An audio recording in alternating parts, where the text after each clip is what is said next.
Preparing for the UGC Net Linguistics exam usually starts with a moment of panic. You have an enormous amount of complex theory to process and a very limited window of time to do it. Before touching a single textbook, look at the mechanics of the test itself. You have a 3-hour marathon ahead of you.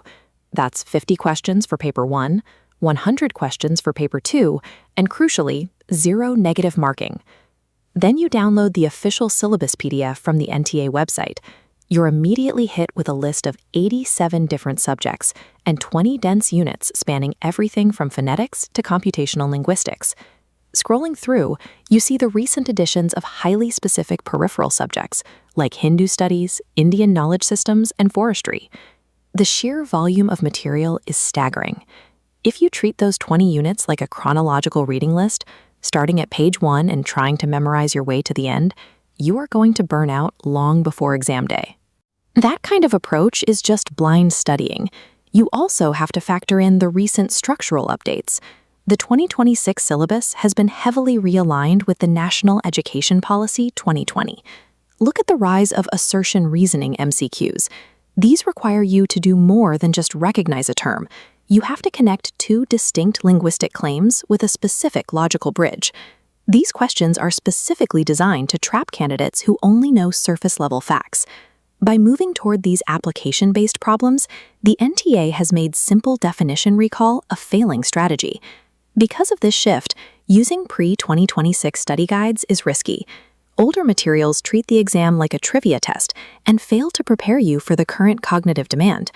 Memorizing all the linguistic theory in the world won't help if you don't have a strategic framework for how NTA actually formats their questions. To survive the syllabus, weigh your time and effort against the scoring predictability.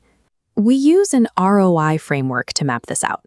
For Paper 1, Unit 6, Logical Reasoning, and Unit 7, Data Interpretation, belong squarely in the high-impact, low-effort quadrant. These are formula-based math sections. Once you learn solving syllogisms or calculating bar graph percentages, those marks are practically guaranteed. They create a highly predictable safety net for your total score. Conversely, Unit 10, the Higher Education System, is a classic low-impact, high-effort trap. Its scope is massive, and government policies are constantly being updated. You could spend weeks memorizing institutional hierarchies and still get hit with a question on a policy passed just last month. Securing these predictable points in Paper 1 is how you build the buffer you need to handle the extreme depth required in Paper 2. When we map the core linguistics modules, specifically Unit 2, Phonology, and Unit 4, Syntax, they land in the high-impact, high-effort quadrant. These units require you to internalize abstract rules and manipulate structural trees. You can't skim this material. It requires slow, deliberate practice. NTA heavily tests generative grammar and transformational syntax. You must understand how phrase structure rules function to identify constraints on movement or binding theory violations. This depth of understanding carries over to Unit 9, which covers psycholinguistics and first language acquisition. Here, you have to weigh competing theories of how humans process language.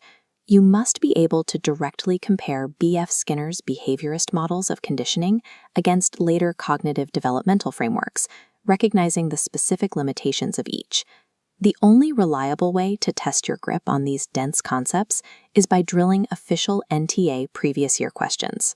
Focus your deep study hours on mastering the core concepts in Units 1 through 5, and rely on pattern recognition from mock exams to navigate the peripheral applied linguistics topics.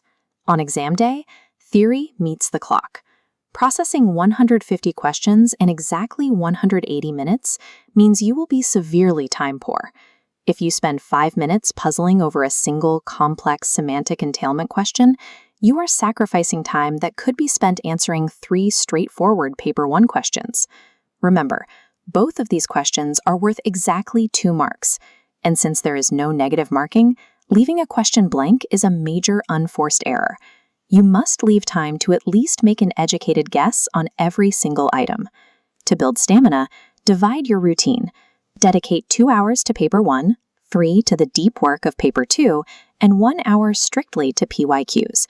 This mirrors your ideal exam split, 60 minutes for Paper 1 and 120 minutes for Paper 2. Sticking to this strict time allocation during your prep is the only reliable way to keep yourself from panicking when the timer starts counting down. If this is your first attempt at the NET, isolate your focus.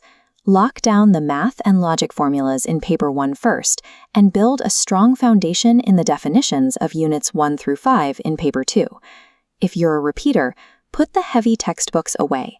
Shift your entire schedule toward taking NTA mock tests and analyzing where you are getting tripped up by the assertion-reason formats. Brute forcing the memorization of 87 subjects is a recipe for panic. A structured, high ROI system provides the actual stability you need on exam day.